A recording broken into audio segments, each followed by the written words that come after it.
Assalamualaikum warahmatullahi wabarakatuh. Jumpa lagi adik sekalian. Pada kesempatan kali ini kita sudah masuki pertemuan ke-8. Pada pertemuan ke-8 ini kita akan membahas tentang bendahara pengeluaran. Kalau pada pertemuan pertama sampai dengan pertemuan 7 kemarin kita sudah membahas tentang bendahara penerimaan. Nah, mulai pertemuan ke-8 ini kita akan membahas tentang bendahara pengeluaran. Nah, pada pertemuan ke-8 ini ada beberapa hal yang akan kita bahas nanti. Yang pertama, kita akan membahas tentang apa tugas bendahara pengeluaran. Kemudian yang kedua, kita akan membahas tentang pengelolaan uang persediaan. Kemudian yang ketiga, kita bahas tentang dokumen sumber yang digunakan oleh bendahara pengeluaran untuk melakukan pembukuan. Dan yang keempat adalah buku-buku yang digunakan oleh bendahara pengeluaran untuk menatausahakan transaksi-transaksi yang dilakukan oleh bendahara pengeluaran. Nah, langsung saja dari sekalian, bendahara pengeluaran itu siapa?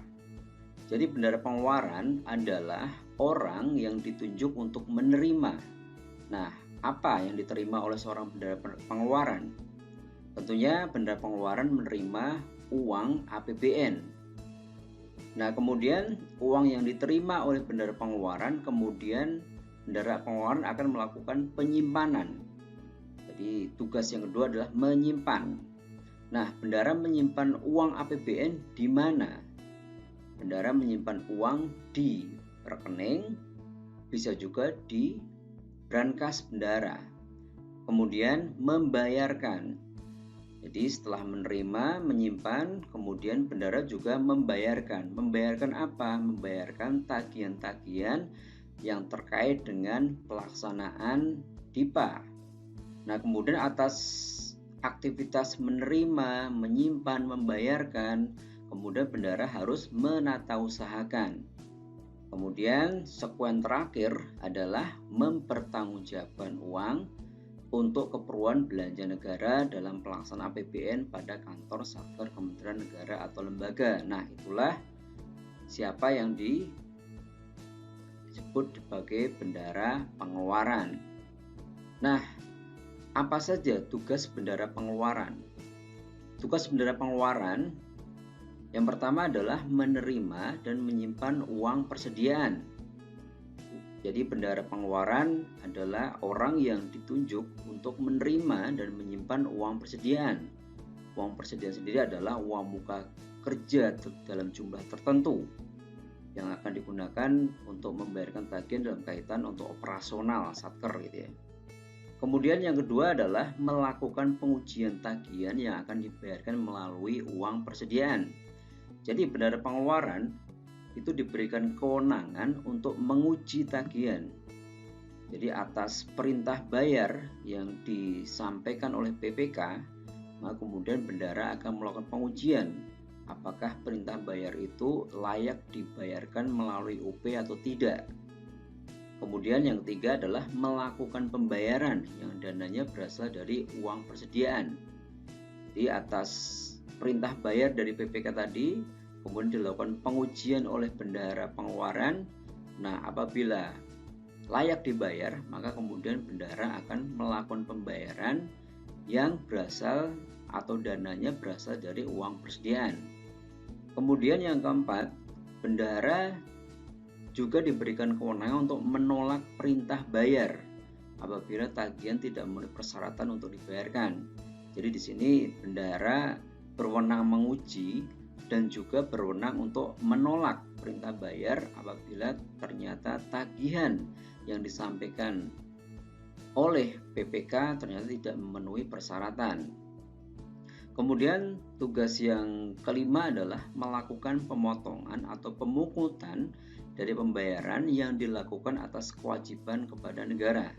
Nah, atas pembayaran yang dilakukan oleh bendahara, apabila dalam pembayaran tersebut ada hak negara terkait dengan misalnya tentang potongan atau pungutan pajak, seperti misalnya bendahara membayarkan tagihan pembelian ATK di atas 2 juta, maka kemudian bendahara akan memungut PPN maupun PPh atas transaksi tersebut.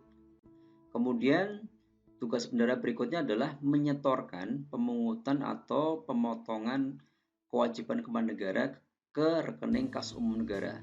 Nah, atas potongan atau pungutan yang sudah dilakukan bendahara, maka kewajiban bendahara berikutnya adalah menyetorkan potongan atau pungutan tersebut ke rekening kas umum negara. Nah, kemudian tugas yang terakhir adalah menata usahakan transaksi uang persediaan. Jadi atas semua transaksi atau semua aktivitas yang dilakukan oleh bendahara, maka bendahara wajib menata usahakan aktivitas-aktivitas atau transaksi-transaksi tersebut. Nah, dari sekalian, dalam pembukuan bendahara, maka kemudian bendahara akan mencatat dokumen sumber. Nah, dokumen-dokumen sumber apa saja yang digunakan oleh bendahara dalam pembukuan? Yang pertama adalah DIPA atau Daftar Isian Pelaksanaan Anggaran. Yang kedua ada SPM, SPM UP, SPM TUP, SPM GUP, SPM LS Bendahara. Jadi kalau DIPA tadi adalah dokumen sumber yang terkait dengan otorisasi kredit anggaran.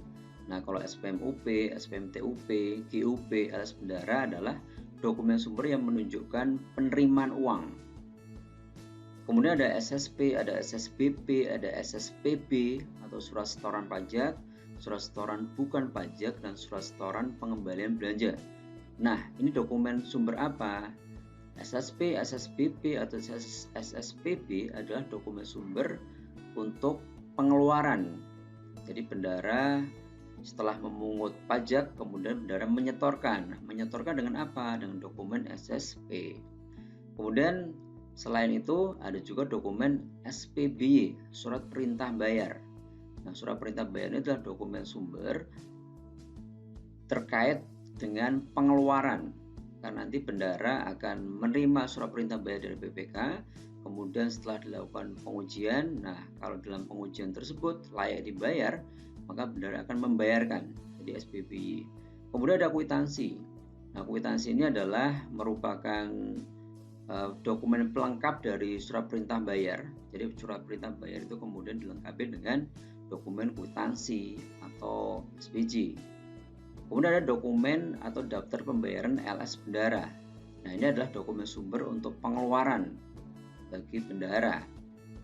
Jadi ini sama seperti kwitansi ya. Jadi setelah bendahara menerima SPM LS bendahara, berarti ada uang yang masuk ke kas bendahara. Nah, kemudian nanti bendahara akan membayarkan kepada yang berhak atas LS bendahara tersebut. Kemudian ada rekening koran. Rekening koran itu adalah dokumen yang diperoleh dari pihak bank yang nanti menunjukkan ada penerimaan atau pengeluaran. Kemudian ada dokumen-dokumen lain. Contohnya seperti misalnya cek gitu ya. Nah, kita bahas satu-satu, ada di sekalian. Yang pertama adalah DIPA atau Daftar Isian Pelaksanaan Anggaran. DIPA ini adalah merupakan dokumen pelaksanaan anggaran yang digunakan sebagai acuan pengguna anggaran dalam melaksanakan kegiatan pemerintahan sebagai pelaksana APBN. Nah, bagi bendahara, DIPA ini adalah dokumen sumber yang menunjukkan otorisasi kredit anggaran. Artinya apa? Artinya adalah ketika bendahara atau Satker menerima DIPA, maka kemudian Satker itu berhak atau berwenang untuk melakukan perikatan. Nah, kemudian dari perikatan itu kemudian bendahara berwenang untuk membayarkan tagihan-tagihan atas perikatan-perikatan yang dilakukan oleh BPK. Jadi itu adalah dokumen otorisasi kredit anggaran. Kemudian DIPA juga berfungsi sebagai dokumen untuk mengawasi sisa dana atau pagu anggaran dari setiap kegiatan tertuang dalam DIPA. Nah, salah satu tugas bendahara adalah mengecek atau melihat apakah dalam pembayaran tersebut tersedia dananya atau tidak. Nah, untuk melihat tersedia atau tidak dana untuk pembayaran tersebut, maka bendahara melihat dari DIPA ini. Kemudian berikutnya ada SPM UP, SPM TUP, GUP, LS bendahara. Nah, ini sekali lagi ini adalah dokumen sumber yang menunjukkan penerimaan uang. Jadi ketika bendahara itu menerima SPM UP atau atau SPM TUP, maka berarti ada uang yang masuk ke kas bendahara. Begitu dengan SPM GUP atau LS bendahara. Jadi ini adalah dokumen sumber yang menunjukkan penerimaan uang. Nah, UP sendiri adalah uang muka kerja dalam jumlah tertentu yang diberikan kepada bendahara pengeluaran untuk membiayai kegiatan operasional sehari-hari Satker atau membiayai pengeluaran yang menurut sifat dan tujuannya tidak mungkin dilakukan melalui mekanisme LS. Di SPM UP, SPM uang persediaan, SPM TUP adalah SPM tambahan uang persediaan, SPM GUP adalah SPM penggantian uang persediaan, sedangkan SPM LS bendahara adalah SPM yang langsung SPM LS namun diterima oleh bendahara. Ini biasanya dipakai untuk pembayaran honorarium gitu ya, atau bisa juga perjalanan dinas gitu ya, dengan SPM LS bendahara. Nah, dokumen sumber yang digunakan untuk pembukuan bendahara adalah SPM yang telah terbit SP2D-nya. Dokumen sumber berikutnya adalah SSP, SSBP, atau SSPB. SSP adalah surat setoran pajak, yaitu dokumen sumber yang menunjukkan pengeluaran uang yang sumbernya dari pajak gitu ya. Kemudian SSBP, surat setoran bukan pajak, yaitu surat setoran untuk surat bukti dokumen sumber untuk pengeluaran uang yang selain pajak gitu. Kemudian ada SSPB, surat setoran pengembalian belanja, yaitu terkait dengan ada contohnya seperti misalnya ada kelebihan pembayaran perjalanan dinas kemudian dikembalikan kas negara, maka menggunakan SSPB, surat setoran pengembalian belanja. Nah, SSP, SSBP, SSPB ini adalah dokumen sumber yang menunjukkan pengeluaran uang bendahara. Berikutnya adalah surat perintah bayar atau SPBY. SPBY itu adalah bentuk perintah bayar dari PPK kepada bendahara untuk membayarkan uang dalam jumlah tertentu kepada orang yang ditunjuk dalam perintah bayar tersebut. Nah, dokumen SPBY itu adalah dokumen pembayaran dalam kaitan pembayaran dengan menggunakan UP. Artinya kalau pembayaran dilakukan dengan LS, maka tidak diperlukan surat perintah bayar. Nanti SPBY itu akan dilampiri dengan kwitansi atau rencana kegiatan. Jadi perintah bayar itu bisa dilampiri dengan kwitansi atau bisa juga dilampiri dengan rencana kegiatan karena memang belum ada kwitansinya. Kemudian selain surat perintah bayar, ada juga kwitansi atau daftar nominatif atau surat pertanggungjawaban. Jadi kwitansi atau nominatif ini adalah dokumen pendukung dari SPBY. Jadi SPBY tadi kemudian dilampiri dengan kwitansi nominatif atau SPJ ini. Jadi artinya ini adalah dokumen pendukung untuk surat perintah bayar. Nah, ini juga sama seperti SPBY. Jadi ini adalah dokumen sumber yang menunjukkan pengeluaran uang bendahara. Berikutnya ada dokumen atau daftar pembayaran LS bendahara. Ini pada dasarnya sama seperti kwitansi. Jadi ketika bendahara menerima LS bendahara, jadi bendahara menerima SPM LS bendahara, berarti ada uang yang masuk atau ada pemasukan uang atau ada uang yang bertambah pada bendahara. Nah, kemudian uang tersebut akan dibayarkan kepada yang berhak. Nah, dokumen sumber untuk membayarkan itu adalah berupa dokumen atau daftar pembayaran LS bendahara. Contoh seperti misalnya bendahara menerima SPM LS bendahara untuk pembayaran honorarium. Maka kemudian setelah uang diterima oleh bendahara, maka kemudian bendahara akan membuat daftar pembayaran LS bendahara. Kemudian daftar LS bendahara itu sebagai bukti atau sebagai dokumen sumber yang menunjukkan pengeluaran uang. Berikutnya ada rekening koran. Rekening koran adalah ini dokumen sumber yang diterima dari pihak perbankan gitu ya. Ya bisa berupa daftar penerima atau pengeluaran yang dibuat oleh pihak bank atas rekening bendahara pengeluaran. Berikutnya, nah setelah kita pelajari beberapa dokumen sumber tadi, kita melangkah ke berikutnya yaitu terkait dengan metode pembayaran. Nah, adik-adik sekalian, Dalam pelaksanaan APBN, kita mengenal ada dua metode atau dua mekanisme pembayaran dalam pelaksanaan APBN. Apa itu? Yang pertama adalah LS atau pembayaran langsung, dan yang kedua adalah pembayaran dengan uang persediaan. Nah, pembayaran langsung atau pembayaran LS ini kemudian dibagi dua. Ada pembayaran LS atau langsung pihak ketiga dan LS bendahara. Nah, LS pihak ketiga itu contohnya apa? Contohnya misalnya pembayaran gaji pegawai. Itu contoh LS pihak ketiga. Jadi artinya dari kas negara langsung dibayarkan kepada penerima atau kepada pihak ketiga.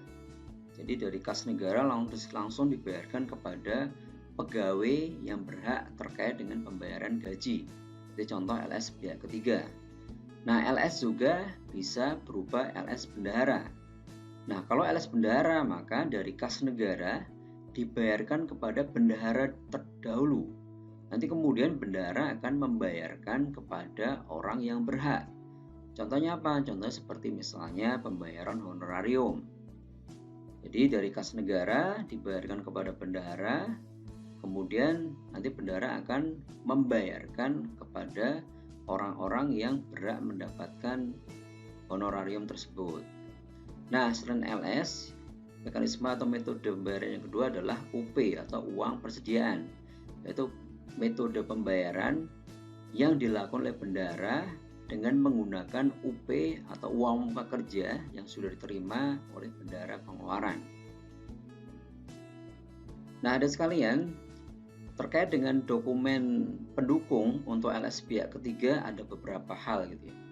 Yang pertama, contohnya adalah bukti perjanjian atau kontrak. Jadi misalnya PPK melakukan perikatan dengan pihak ketiga, misalnya perikatan untuk pembelian ATK, maka berarti ada dokumen perikatan. Apa itu? Bisa berupa bukti perjanjian atau kontrak. Kemudian yang kedua adalah referensi bank. Jadi salah satu tugas bendahara adalah menguji keberhakan gitu ya. Jadi makanya kemudian bendahara harus bisa memastikan bahwa orang yang dibayarkan itu adalah orang yang atau rekening yang dibayarkan adalah rekening yang sama seperti rekening yang dipunyai oleh penyedia barang atau jasa, sehingga diperlukan referensi bank. Kemudian ada berita acara penyelesaian pekerjaan. Jadi berita acara penyelesaian pekerjaan ini menunjukkan bahwa pihak ketiga itu sudah menyelesaikan pekerjaan, sehingga karena sudah menyelesaikan pekerjaan maka berhak untuk memperoleh pembayaran. Nah, kemudian ada berita acara serah terima pekerjaan. Jadi berita serah terima pekerjaan ini menunjukkan bahwa pekerjaan sudah selesai, kemudian diserah terimakan kepada PPK. Nah, kemudian atas serah terima tersebut kemudian dibuatkan berita acara serah terima pekerjaan. Kemudian ada bukti penyelesaian pekerjaan lainnya sesuai ketentuan.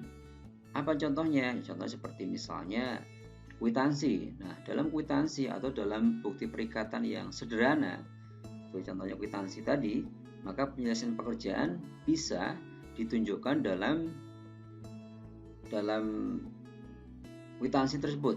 Jadi kalau kalian perhatikan di format kwitansi yang menggunakan uang persediaan, di dalam kwitansi itu ditunjukkan ada penerimaan barang. Jadi ada tanggung jawab dari penerima barang bahwa barang telah diterima dalam keadaan baik dan cukup. Nah, itu contoh bukti penyelesaian pekerjaan lainnya. Kemudian ada berita acara pembayaran. Berita acara pembayaran itu adalah merupakan dokumen yang menggambarkan tentang pembayaran dilakukan oleh Satker kepada pihak ketiga. Nah, kemudian ada kwitansi yang telah ditangani oleh penyedia barang jasa dan PPK. Kemudian ada faktur pajak. Jadi kalau dalam pembayaran tersebut ada faktur pajak atau ada PPN, maka berarti harus disertai dengan faktur pajak beserta SSP. SSP adalah surat setoran pajak yang telah ditandatangani oleh wajib pajak atau bendahara pengeluaran. Nah, kemudian dokumen yang diperlukan lagi ada jaminan. Nah, jaminan itu dipakai untuk apa? Jaminan itu dipakai untuk pembayaran yang dilakukan sebelum barang atau jasa diterima. Contohnya misalnya, Satker melakukan pembayaran terkait dengan uang muka kerja. Nah, karena uang muka berarti kan pihak ketiga belum menyelesaikan pekerjaan. Sehingga kemudian karena belum menyelesaikan pekerjaan, maka kemudian mereka harus memberikan jaminan uang muka. Bisa juga jaminan untuk pemeliharaan karena masa pemeliharaan belum selesai, padahal Satker pihak ketiga menerima pembayaran, maka dalam pembayaran tersebut harus disertai dengan jaminan. Kemudian dokumen lain yang dipersyaratkan khususnya untuk perjanjian kontrak yang dana sebagian seluruhnya bersumber dari pinjaman hibah luar negeri. Misalnya apa? Misalnya adalah ada dokumen yang disebut sebagai no objection letter. Itu beberapa dokumen-dokumen yang diperlukan dalam kaitan pembayaran LS pihak ketiga. Nah, kemudian untuk pembayaran terkait dengan LS honorarium, maka diperlukan beberapa dokumen. Apa saja? Surat keputusan. Surat keputusan ini merupakan bentuk perikatan atau bentuk komitmen atau bentuk otorisasi yang menunjukkan bahwa orang yang ditunjuk dalam surat keputusan tersebut berhak menerima pembayaran honorarium. Kemudian ada daftar nominatif honorarium, ini sama seperti kwitansi yang dibuat secara kolektif gitu ya. Dan kemudian ada SSP apabila dalam pembayaran honor tersebut ada potongan PPh pasal 21. Kemudian berikutnya adalah terkait LS perjalanan dinas. Nah, untuk dokumen pendukung LS perjalanan dinas maka diperlukan beberapa hal seperti misalnya daftar nominatif perjalanan dinas, kemudian ada dokumen pertanggungjawaban perjalanan dinas. Contohnya apa? Contohnya misalnya ada kwitansi terkait dengan akomodasi dan sebagainya. Kemudian, setelah kita membahas tentang pembayaran mekanisme LS, maka kemudian kita bahas tentang pembayaran dengan melalui UP. Nah, seperti yang kita bahas sebelumnya, UP adalah uang muka kerja yang diberikan kepada bendahara pengeluaran untuk membiayai kegiatan operasional sehari-hari Satker atau pengeluaran Satker lain yang tidak mungkin dibayarkan dengan melalui LS. Jadi UP itu uang muka kerja yang diberikan kepada bendahara pengeluaran. Nah, ada sekalian, untuk mendapatkan UP maka KPA harus mengajukan SPP UP kepada Kepala KPPN selaku kuasa BUN. Nanti kemudian Kepala KPPN akan memberikan UP dalam jumlah tertentu. Jumlah tertentu sesuai dengan apa? Sesuai dengan pagu DIPA yang akan dibayarkan dengan mekanisme UP.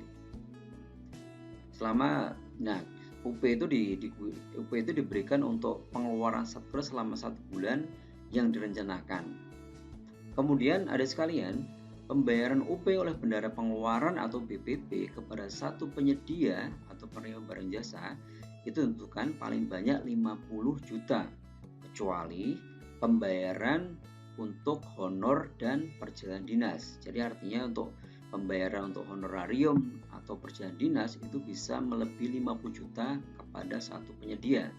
Namun selain honor dan perjalanan dinas, maka bendahara pengeluaran hanya boleh membayarkan kepada satu penerima itu paling banyak 50 juta. Nah, kemudian ada sekalian, terkait dengan UP, bendahara itu pada setiap akhir hari kerja, UP yang disimpan di kas tunai bendahara itu tidak boleh melebihi 50 juta. Jadi artinya uang UP yang ada di brankas bendahara pada akhir hari kerja itu maksimal adalah 50 juta. Jadi kalau dalam satu hari ternyata ada uang lebih dari 50 juta, maka yang lebih 50 juta tersebut harus disetorkan ke rekening bendahara yang ada di bank. Artinya uang tunai yang disimpan di brankas maksimal adalah 50 juta rupiah. Nah, ini adalah besaran UP yang diperbolehkan dipegang oleh bendara pengeluaran. Adik sekalian, apabila Satker mempunyai pagu DIPA yang akan dibayarkan melalui UP sampai dengan nilai 2,4 miliar, maka Satker berhak diberikan UP maksimal 100 juta. Nah, kemudian apabila pagu DIPA yang akan dibayarkan melalui UP itu adalah antara 2,4 miliar sampai dengan 6 miliar, maka UP yang berhak diberikan kepada Satker tersebut maksimal 200 juta. Kemudian untuk pagu DIPA yang akan dibayarkan melalui UP itu di atas 6 miliar, maka Satker berhak memperoleh UP maksimal 500 juta. Nah, dari maksimal UP yang diterima oleh Satker tersebut nanti kemudian dibagi menjadi 2 proporsi, yaitu 60% dalam bentuk tunai dan 40% dalam bentuk kartu kredit pemerintah. Nah, proporsi 60-40 itu nanti bisa diubah tentunya dengan persetujuan Kepala KPPN. Artinya secara umum atau secara hukum dasarnya Satker berhak memperoleh UP itu 60% tunai dan 40% KKP. Contohnya misalnya Satker menerima UP 100 juta. Maka 100 juta itu adalah dalam bentuk tunai 60 juta dan dalam bentuk kartu kredit pemerintah 40 juta. Jadi proporsinya adalah 60-40. Nah, adik sekalian, tadi kita bahas bahwa UP itu dibagi menjadi 2, yaitu dalam bentuk tunai, dalam bentuk kartu kredit. Kartu kredit itu berarti apa? Kartu kredit berarti tidak dalam bentuk tunai, tapi dalam bentuk pagu kartu kredit pemerintah. Nah, terkait dengan UP atau TUP tunai, bendara pengeluaran dapat melakukan revolving. Revolving itu artinya adalah melakukan penggantian UP apabila UP yang diterima sudah digunakan minimal 50%. Contohnya misalnya tadi bendara memperoleh UP tunai 60 juta, maka UP tersebut akan digunakan untuk melakukan pembayaran tagihan. Nah, bendara nanti bisa melakukan penggantian UP kembali, jadi penggantian UP yang sudah digunakan untuk membayarkan tagihan-tagihan. Revolving itu bisa dilakukan apabila 50% dari UP sudah digunakan. Contohnya kalau tadi mendapatkan UP 60 juta, berarti 30 jutanya sudah dilakukan atau digunakan untuk melakukan pembayaran. Baru bendara bisa melakukan penggantian atau dengan menerbitkan SPM penggantian uang persediaan. Nah, adik sekalian, UP itu harus digunakan dalam masa 1 bulan. Nah, ketika dalam 1 bulan tersebut Satker tidak melakukan pertanggungjawaban atas UP yang diterima, maka KPPN berhak untuk memotong UP tunai tersebut sebesar 25%. Jadi 1 bulan UP tidak digunakan, maka KPPN akan meminta Satker untuk memotong atau menyetorkan UP yang sudah diterima sebesar 25%. Nanti kemudian 1 bulan sejak perintah KPPN untuk memotong tadi ternyata Satker juga tidak melakukan pertanggungjawaban, maka KPPN nanti akan meminta untuk dipotong 50% kembali. Jadi 1 bulan sejak tidak digunakan maka harus dipotong 25, kemudian 1 bulan berikutnya ketika tidak digunakan juga maka dipotong 50%. Nah, pemotongan itu dengan cara KPPN akan memberitahukan kepada KPA agar kemudian Satker memotong UP-nya atau menyetorkan UP yang sudah diterima. Nah, adik sekalian, KPA atau Satker berhak untuk mengajukan TUP apabila UP yang diterima ternyata dalam satu waktu tidak mencukupi untuk kegiatan operasional Satker. Contohnya ada satu kegiatan-kegiatan yang mendesak, yang tidak dapat ditunda, sehingga kemudian UP yang diterima oleh bendahara ternyata tidak mencukupi untuk membayarkan kegiatan-kegiatan tersebut, maka Satker berhak untuk meminta tambahan uang persediaan dengan cara nanti mengajukan SPM TUP. Nah, setelah kita mempelajari terkait dengan UP Tune, sekarang kita akan pelajari terkait dengan UP KKP. Jadi adik sekalian, seperti yang kita bahas sebelumnya, UP atau uang persediaan bendahara itu dibagi menjadi dua, yaitu UP Tune dan UP KKP. Nah, untuk menggunakan UP KKP, maka ada beberapa prosedur yang harus dilakukan oleh pihak Satker. Yang pertama adalah ada perjanjian kerjasama dahulu antara Satker dengan pihak bank yang ditunjuk untuk menerbitkan kartu kredit pemerintah. Nah, berdasarkan kerjasama tersebut, maka kemudian pihak bank akan menerbitkan kartu kredit pemerintah dalam bentuk corporate card. Nah, kemudian kartu kredit pemerintah ini akan diberikan kepada pemegang KKP. Tentunya dalam kaitan pemberian KKP kepada pemegang KKP itu nanti Satker akan atau kepala Satker akan melakukan perjanjian dengan pihak pemegang KKP tersebut. Nah, kartu kredit pemerintah itu dibagi menjadi dua jenis, yaitu KKP untuk belanja keperluan operasional dan yang kedua adalah KKP untuk belanja keperluan perjalanan dinas. Nah, nanti kemudian pemegang kartu kredit pemerintah baik untuk operasional maupun perjalanan dinas itu kemudian nanti akan melakukan aktivitas yang kemudian dari aktivitas itu nanti akan muncul hak tagih. Nanti kemudian tagihan tersebut sebagaimana kartu kredit, maka tagihan tersebut akan dibayarkan oleh pihak bank terlebih dahulu. Sebagaimana kalau misalnya kalian mempunyai kartu kredit, kemudian kalian belanja ke toko, maka kemudian pembayaran itu akan dilakukan oleh pihak bank. Nanti kemudian kalian akan membayarkan kepada bank. Sama seperti SOP seperti itu yang dilakukan dalam terkait dengan KKP pemerintah ini. Jadi pemegang kartu kredit kemudian melakukan transaksi belanja. Nah, kemudian nanti transaksi tersebut akan dibayarkan oleh pihak bank.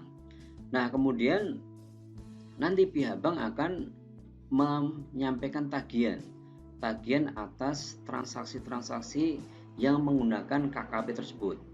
Nah, atas tagihan-tagihan tersebut, nanti pemegang kartu kredit pemerintah akan menyampaikan tagihan tersebut beserta dengan dokumen-dokumennya kepada PPK.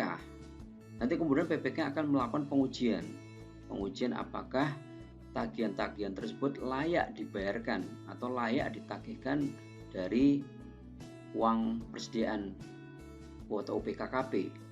Nanti kemudian apabila dalam pengujian yang dilakukan PPK tersebut bahwa pengeluaran tersebut layak dibayar, maka kemudian PPK akan menerbitkan surat perintah bayar. Nanti kemudian surat perintah bayar beserta dengan dokumen tagihan kartu kredit pemerintah tersebut akan diberikan kepada bendahara. Nanti kemudian bendahara akan melakukan verifikasi atas tagihan tersebut. Nah, apabila dalam verifikasi yang dilakukan bendahara memang layak dibayarkan atas tagihan-tagihan yang disampaikan oleh pemegang KKP, maka kemudian bendahara akan melakukan revolving atau pengisian kembali kartu kredit pemerintahnya atau UPKKP-nya. Melalui apa? Melalui penerbitan SPM GUP KKP. Tentunya penerbitan SPM GUP KKP nanti juga melalui PPK dan PP SPM. Nah, ini di slide ini pada hakikatnya adalah menggambarkan tentang bagaimana pengujian UPKKP. Nah, dalam slide ini bisa saya jelaskan seperti ini. Jadi adik-adik sekalian, setelah pemegang KKP tadi diberikan kewenangan untuk melakukan transaksi-transaksi yang membebani UPKKP, maka kemudian pihak bank akan melakukan tagihan atas pembayaran-pembayaran yang dilakukan oleh pemegang KKP.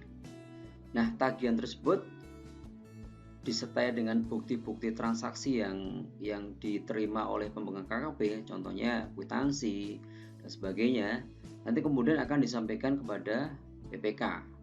Jadi tagihan bank yang dilengkapi dengan bukti-bukti transaksi, kwitansi dan sebagainya, nanti kemudian disampaikan kepada PPK, nanti kemudian PPK akan melakukan pengujian. Nah, apabila pengujian tersebut memang tagihan tersebut layak dibayar, maka kemudian PPK akan menerbitkan perintah bayar kepada bendahara. Nah, bagaimana kalau misalnya pengujian dilakukan oleh PPK ternyata tagihan-tagihan yang disampaikan oleh pemegang KKP tidak layak dibayar? Maka ketika tagihan tersebut tidak layak dibayar, maka berarti tanggung jawab pribadi pemegang KKP untuk membayarkan kepada pihak bank. Nah, jadi kalau tidak disetujui maka berarti menjadi tanggung jawab pribadi dari pemegang KKP, tapi apabila disetujui maka PPK akan menerbitkan perintah bayar. Nanti kemudian perintah bayar tersebut akan diverifikasi oleh bendahara.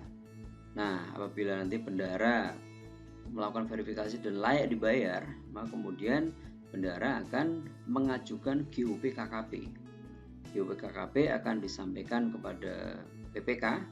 Nanti kemudian PPK akan menerbitkan SPP GUP KKP. Nanti kemudian SPP GUP KKP akan disampaikan kepada PPSPM. Nanti kemudian PPSPM akan menerbitkan SPM GUP KKP. Nanti kemudian SPM GUP KKP akan disampaikan ke KPPN. Nanti KPPN akan melakukan verifikasi. Apabila layak, kemudian nanti KPPN akan menerbitkan SP2D GUP. Nanti kemudian SP2D GUP atau surat perintah pencairan dana GUP ya, GUP KKP. Nanti kemudian berarti setelah ada SP2D GUP berarti ada uang yang masuk ke rekening bendahara. Nah, uang yang masuk ke rekening bendahara tersebut kemudian akan dipakai untuk membayarkan tagihan-tagihan bank. Sama seperti kalau kalian mempunyai kartu kredit, nah, kemudian ketika ada billing statement atau tagihan-tagihan dari pihak bank, nanti kemudian kalian akan membayarkan atau mengganti atas pengeluaran tersebut. Nah, ini sama. Jadi ketika bendahara sudah mendapatkan GUP KKP, artinya sudah ada uang yang masuk ke rekening bendahara, maka kemudian uang tersebut akan dipakai untuk membayarkan tagihan kepada pihak bank. Nah, apabila dalam pembayaran ternyata ada pajak, maka kemudian selain untuk membayarkan tagihan bank, maka uang yang masuk ke rekening bendahara juga dipakai untuk pembayaran atau penyetoran pajak. Nah, itu ada sekalian terkait dengan mekanisme UP dan LS. Nah, ada sekalian terkait dengan pembukuan, jadi bendahara harus melakukan pembukuan atau penatausan atas transaksi-transaksi yang dilakukan oleh bendahara pengeluaran, baik itu transaksi penerimaan atau transaksi pengeluaran kas. Nah, ada sekalian, dalam pembukuan bendahara, maka bendahara pengeluaran juga menganut beberapa prinsip-prinsip pembukuan. Yang pertama adalah single entry bookkeeping, yang kedua adalah asas bruto dan basis kas. Single entry bookkeeping berarti pembukuan yang hanya mempengaruhi pada satu sisi, baik debit atau kredit. Nah, kemudian kalau basis kas adalah pembukuan itu dilakukan apabila uang itu sudah masuk atau sudah keluar dari kas. Basis kas, kemudian asas bruto. Asas bruto itu adalah sebuah asas pembukuan di mana membolehkan pencatatan secara bruto. Jadi artinya tidak boleh pembukuan secara neto. Kemudian prinsip pembukuan bendahara pengeluaran adalah bersaldo balance. Artinya apa? Artinya saldo pada BKU harus sama dengan saldo buku-buku pembantu. Jadi saldo akhir BKU harus sama dengan saldo buku pembantu, baik itu buku pembantu di mana maupun buku pembantu dari mana. Nah, ini saldo balance ini berfungsi untuk mendeteksi secara dini apakah terjadi kesalahan dalam pembukuan bendahara atau tidak. Seperti yang kita pahami atau kita pelajari kemarin ketika kita membukukan di pembukuan bendahara penerimaan. Jadi sama, prinsip pembukuan bendahara penerimaan maupun pengeluaran itu sama. Kemudian asas bruto. Asas bruto itu artinya suatu prinsip yang tidak memperkenankan pencatatan secara neto. Jadi artinya penerimaan setelah dikurangi dengan pengeluaran, atau tidak memperkenankan pencatatan setelah kompensasi antara penerimaan dengan pengeluaran.